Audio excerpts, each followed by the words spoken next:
Halo guys, Perkenalkan, nama aku Tasyana Windarianto. nama aku Sylvia Ramawati. Jadi di video kali ini kita mau membahas tentang masuknya Jepang ke Indonesia. Sampai menjelang peristiwa proklamasi. Yuk kita langsung simak pembahasannya. Sejarah masuknya Jepang ke Indonesia. Pada video kali ini kita akan membahas tentang kedatangan Jepang ke Indonesia, penindasan Jepang di Indonesia, dan peristiwa mendekati proklamasi. Belanda menyerah tanpa syarat. Pertempuran Belanda dan Sekutu dengan Jepang bermula ketika Jepang mengebom Pearl Harbor tahun 1941. Serangan-serangan Jepang ini terus dilancarkan ke beberapa daerah kekuasaan Blok Sekutu yang menimbulkan Blok Sekutu ini mundur dari daerah jajahannya, salah satunya Indonesia. Pada tanggal 5 Maret 1942, Batavia jatuh ke tangan Jepang. Tentara Jepang terus bergerak ke selatan dan menguasai kota Bogor. Sehingga pada tanggal 8 Maret 1942, Belanda menandatangani Perjanjian Kalijati yang berisi penyerahan seluruh wilayah kekuasaan Belanda di Hindia Belanda tanpa syarat kepada Jepang. Kira-kira upaya Jepang apa ya yang bisa menarik simpati bangsa Indonesia? Yang pertama, Jepang mengaku sebagai saudara tua bangsa Indonesia. Yang kedua, Jepang mengizinkan bangsa Indonesia untuk menggunakan bahasa Indonesia, menyanyikan lagu Indonesia Raya, dan mengibarkan bendera merah putih. Dan yang ketiga, Jepang juga membentuk Gerakan 3A. Gerakan 3 sendiri dibentuk oleh Jepang untuk menarik perhatian rakyat Indonesia. Selanjutnya ada pembentukan pemerintahan Jepang. Tentara pendudukan Jepang merombak sistem pemerintahan Hindia Belanda berdasarkan strategi militer. Jepang membagi Hindia Belanda menjadi 3 wilayah kekuasaan militer. Nah, ada apa aja sih 3 wilayah kekuasaan militernya? Yang pertama Sumatera, di bawah Komando Panglima Darat 15 yang berkedudukan di Bukit Tinggi. Yang kedua ada Jawa dan Madura di bawah Komando Panglima Angkatan Darat 16 yang berkedudukan di Jakarta. Yang ketiga, daerah-daerah lainnya di bawah Komando Panglima Angkatan Laut yang berkedudukan di Makassar. Pembentukan pemerintahan militer di 3 kawasan tersebut terjadi karena Jepang ingin mempermudah pemantauan dan pengaturan pemerintahan militer. Selain merombak sistem pemerintahan, Jepang juga membentuk organisasi.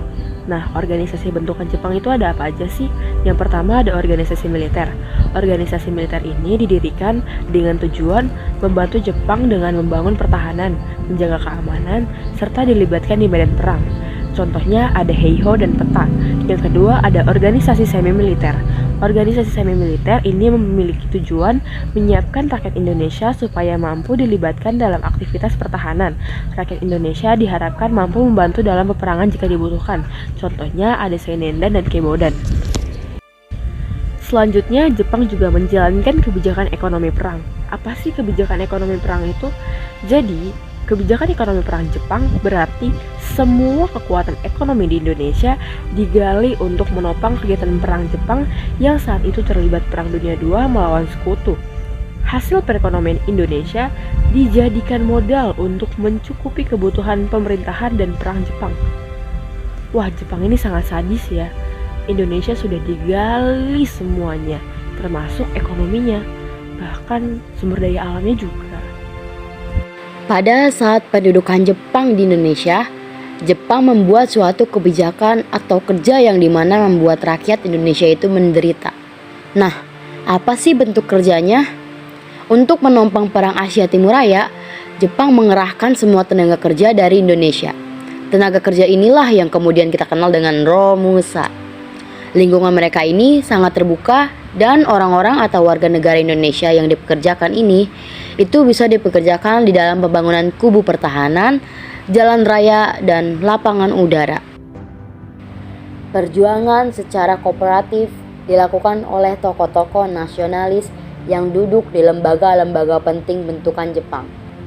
Melalui lembaga-lembaga seperti Putra, mereka menggalang persatuan untuk meraih kemerdekaan. Misalnya, Soekarno, Muhammad Hatta, Ki Hajar Dewantara, dan Ki Haji Mas Mansur membangun dan membangkitkan semangat nasionalisme bangsa Indonesia yang sempat luntur karena tekanan yang kuat dari pemerintah kolonial Hindia Belanda. Perlawanan peta berlangsung di kota Blitar. pada 14 November 1944. Di bawah pimpinan seorang komandan peleton bernama Supriyadi, perlawanan ini dilatar belakangi oleh persoalan pengumpulan padi, romusa, dan heiho yang dilakukan secara paksa dan di luar batas kemanusiaan. Perlawanan ini merupakan perlawanan terbesar saat penjajahan Jepang di Indonesia. Akhir tahun 1944, kedudukan Jepang dalam Perang Pasifik sangat terdesak. Pasukan sekutu berhasil merebut pulau demi pulau yang sudah dikuasai Jepang. Akhirnya, dalam kondisi yang sudah terdesak, Jepang mengulangi kembali janjinya untuk memberikan kemerdekaan kepada Indonesia. Pada 7 September 1944, dalam sidang istimewa Parlemen Jepang, Perdana Menteri Kuniaki Hindia Timur akan diperkenankan merdeka. Sebagai bukti, tanggal 1 Maret 1945 dibentuklah Dotkurizu Jumbiko Sakai atau Badan Penyidik Usaha-Usaha Persiapan Kemerdekaan Indonesia atau disingkat menjadi BPUPKI.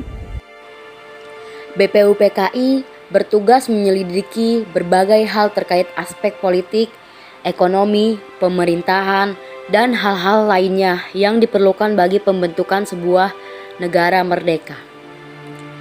BPUPKI melakukan sidang untuk membentuk dasar negara dan nantinya membentuk panitia kecil yang disebut Panitia 9 untuk menyusun Pancasila yang termuat dalam Piagam Jakarta. Setelah BPUPKI menyelesaikan tugasnya, pada tanggal 7 Agustus 1945, badan ini dibubarkan dan digantikan dengan PPKI, Panitia Persiapan Kemerdekaan Indonesia atau Dokuritsu Junbi Inkai. Setelah kota Hiroshima dan Nagasaki dibom atom oleh sekutu, membuat bangsa Indonesia semakin bertekad untuk merdeka. Akhirnya, setelah beberapa peristiwa penting seperti penculikan Karengas Dengklok dan tekad-tekad kaum muda dalam pergerakan nasional dan kemerdekaan, tanggal 17 Agustus 1945, yaitu 7 hari lebih cepat dari yang dijanjikan Jepang sebagai Hari Kemerdekaan Indonesia. Hal ini menjadi bukti bahwa kemerdekaan Indonesia murni perjuangan sendiri, bukan pemberian dari Jepang. Sekian penjelasan dari kami, semoga bermanfaat. Wassalamualaikum warahmatullahi wabarakatuh.